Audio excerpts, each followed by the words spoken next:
Important, and what I didn't really understand when I started in this industry. I was focused on construction and building.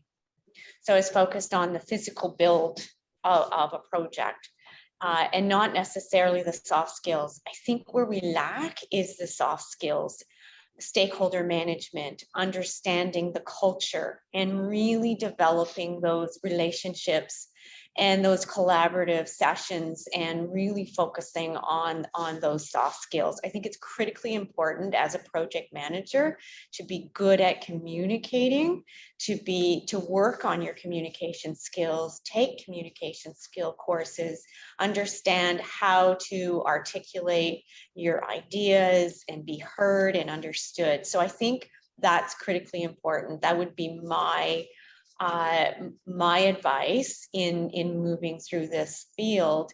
And it's not focused on, and it needs to be focused on a little bit more, I think.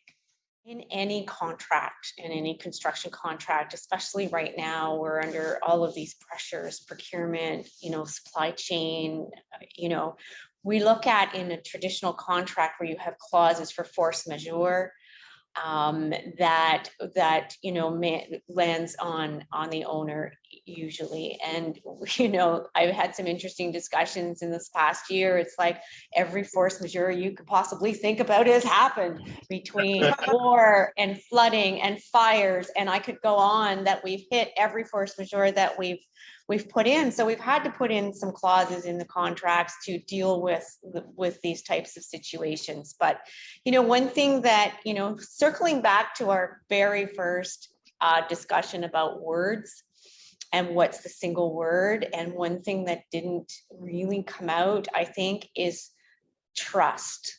So there has to be a level of trust between team members, and the owner has to trust the team, and that the team is looking out for the owner's best interest.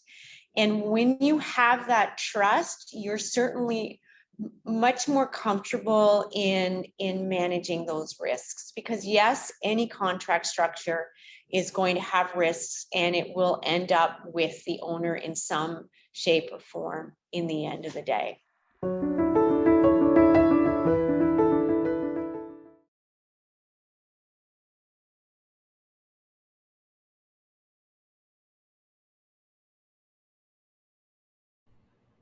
I'm sure we've all been in meetings where we felt that it was a total waste of our time.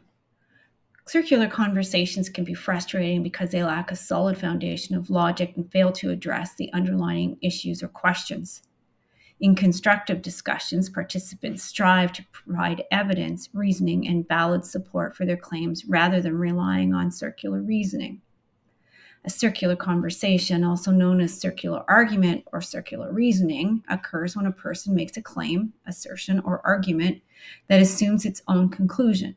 In other words, the argument goes in a circle without providing any new information or evidence to support the initial statement. It's a logical fallacy and does not contribute to a meaningful or productive discussion.